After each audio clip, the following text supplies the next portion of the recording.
Chill, motherfucking lows, ladies and gents. It's the Critic Corp. I am Toke, and yeah, sadly, I managed to make it to the Strangers, Chapter 2. Mind you, I didn't pay for it. I refused to pay for it. I ended up finessing and using one of my free movie passes and whatnot, but because I refused to pay for this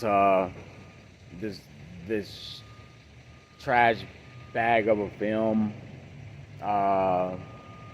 especially considering the first one, how terrible it was. This one was slightly better, not by much. Like, still, I would still give this like a 4.5 out of 10 or something. Like, maybe 5. Who knows?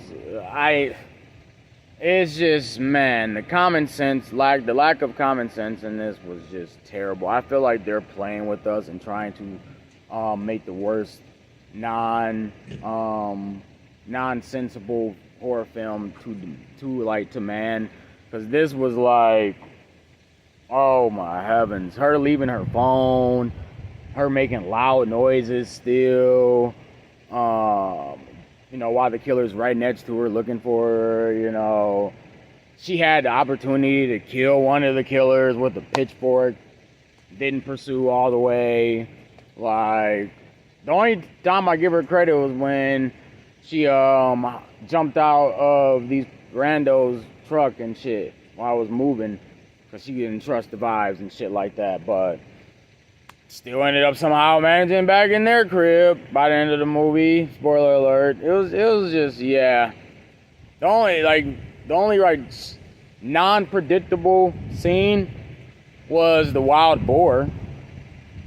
That was it. And them actually showing backstory of the killers for once. Those are the only predictable things in this film. Everything else, you could tell from a mile away. Everybody in the film was straight up just smacking their lips and just, they just felt, and we as viewers really feel like this is an insult to our intelligence.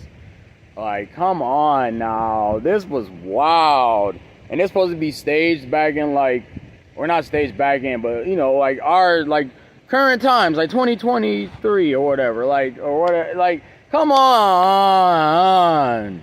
Oh, this pissed me off. Like, this film, I'll give it credit. The first half really was very strong.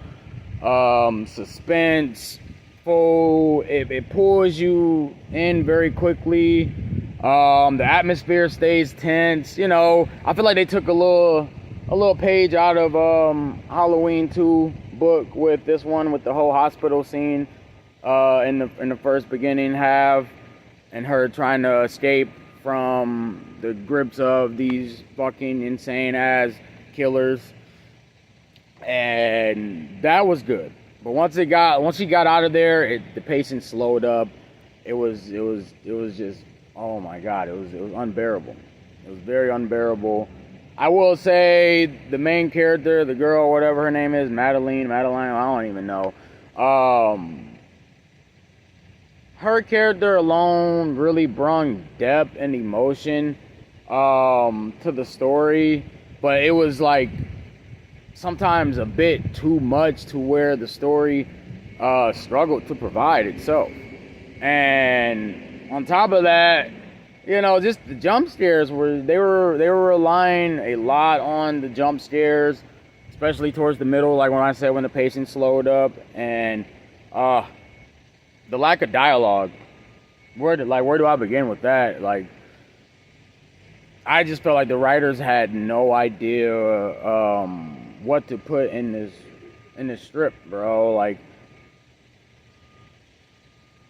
they are lingering this shit on and trying to make it a franchise, and it's such bullcrap, because these movies are only an hour and a half max, and it's really,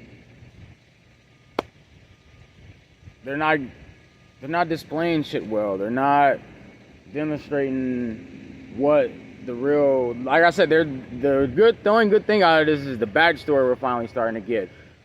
And I feel like that's giving it a little slight of potential to make people want to go back and watch the chapter 3 and see what the hell really, what is their reasoning, like why did they become this. But at the end of the film, at the end of the day, even after chapter 3 is done, you're going to walk out feeling relieved and, disappointed at the same time, because it was just garbage, hot garbage.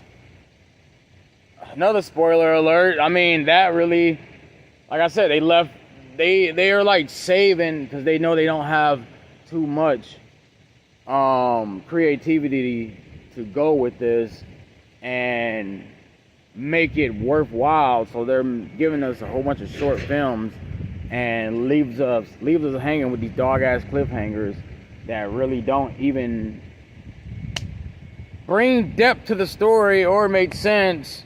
Like Shelly ends up killing Pinup. She ends up finally killing one of them. No, and she ends up getting unmasked, and it's Shelly, her friend, come to find out, the one that's been trying to help her this whole time and get her, out of there, out of that crazy town. And I want to know, like, where does this even lead to? Like, her being envy of something, of Madeline's or something, because the way they showed her backstory, it looked like she's, I'm done. I'm just as confused as you guys who went and saw this one. So, with that being said, man, just don't go into this film expecting greatness. Be optimistic, but don't go in expecting it to be a complete turnaround from the first one. Like I said, slightly better. Slightly. Just a smidge. Nothing more. Leave some comments. I'm really curious to see the remarks on this one, the conversation to be had about this one, because this is just I'm lost for words. Thanks for always tuning in. Like and subscribe. Support the motherfucking corp. And yeah, so be it. To the motherfucking loo.